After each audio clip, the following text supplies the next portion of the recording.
The recent technological advancements are wild things that have given us a lot of opportunities to learn and connect. At least that's what we've been told. Or has it?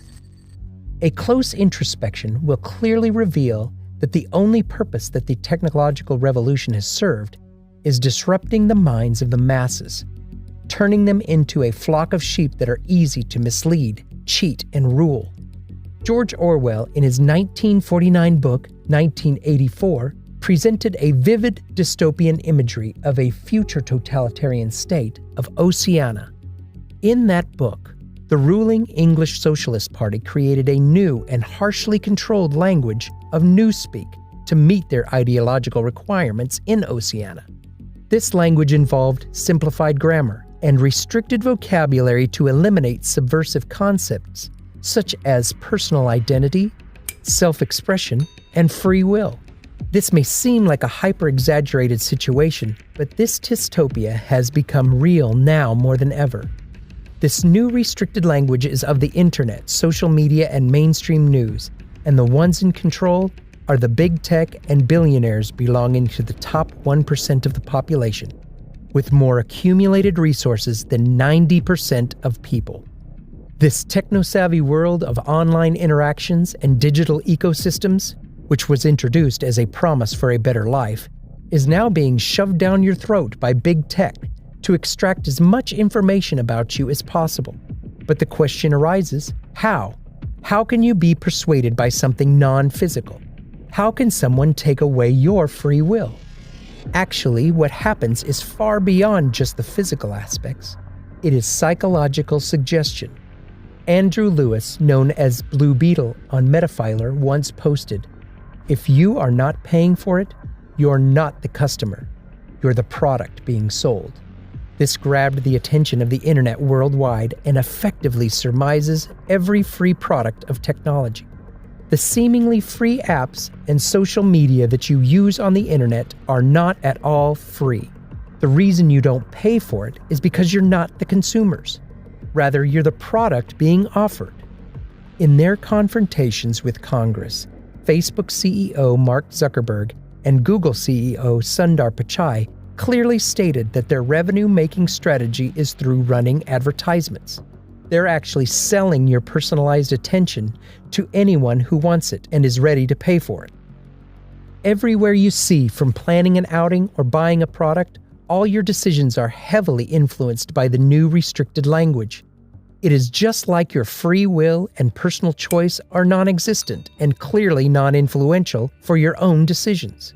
Now, some of you may ask, how can someone make me do something that I don't want to do? The answer is simple. Show a lie enough times and everyone will start believing it to be true. The tech industry itself isn't as rosy as it looks from the outside. It has its own share of internalized politics, company rivalry, and intellectual property thefts. Who can forget the era of rivalry between Apple and Microsoft during the most iconic corporate battle of Macintosh versus Windows? Each of these companies was constantly trying to overpower the other and wasn't reluctant to take any extreme measures to do it. Apple even put several allegations on Microsoft of stealing internal plans and secrets. Mark Zuckerberg has also been accused by his ex-colleagues of stealing the concept behind Facebook, not to mention the serious data theft and leaking scandals it was involved in and has been penalized for in several countries. Google has repetitively enshrouded their biased search engine result algorithm under the cover of secret algorithms. It has also been subduing small tech enterprises, making their already tough entry into the tech business next to impossible. How can someone trust the convoluted and disrupted vision presented by these so-called tech giants when they have shown time and again that they cannot be loyal to their own community? As said by Cheryl Hughes, when people cheat in any arena, they diminish themselves. They threaten their own self-esteem and their relationships with others by undermining the trust they have in their ability to succeed and their ability to be true. The flag bearers of the digital age who promise to usher in an era of elevated human cognizance and convenience have actually turned out to be its pallbearers. The idea of a free society, guided by intellectual freedom to think and make decisions of their own, is constantly being rubbed under the boots of the manipulative ecosystem that we constantly surround ourselves with. Bob Dylan said, "Steal a little and they put you in jail. Steal a lot, they make you a king." As far as big tech and media is concerned, this is a bigger reality now more than ever. Ask yourself, when was the last time you didn't buy a specific product because it was suggested to you several times by a so-called Instagram influencer? When was the last time you did not believe in the narrative that mainstream media is showing and dug to find the deep buried truth? When was the last time you didn't believe everything the government told you and contacted an actual expert? Ask the right questions and you will see the truth unfurling right in front of your eyes. The reality is that our minds have been polluted and our free thought has been disrupted. The influential people, companies, politicians, and media have purposefully caused these disruptions with the sole intention of making our vision short-sighted, vocabulary restricted, and our voice muted. The world we are living in is no less than George Orwell's Oceana, and the language of newspeak is slowly being injected in our lifestyle with more pronounced effects generation after generation. So what is the way to exit this dystopia? How can we get rid of this psychological oppression and stop being treated like a product?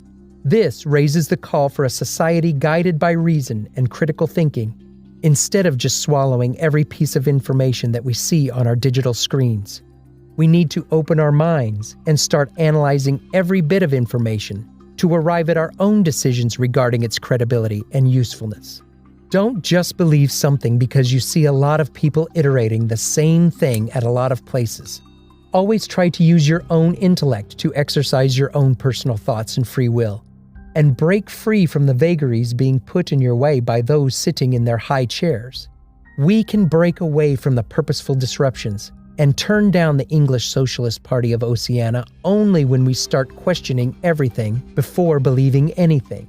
Have the courage to lift your head, to see where you're being led to, instead of following a trail shown by others with your gaze fixed downward on the road.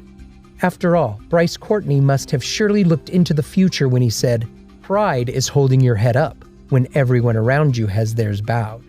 Courage is what makes you do it."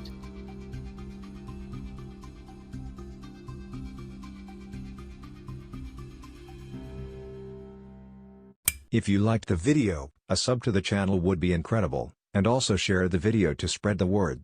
You can watch another video, just click left or right. Keep inspiring.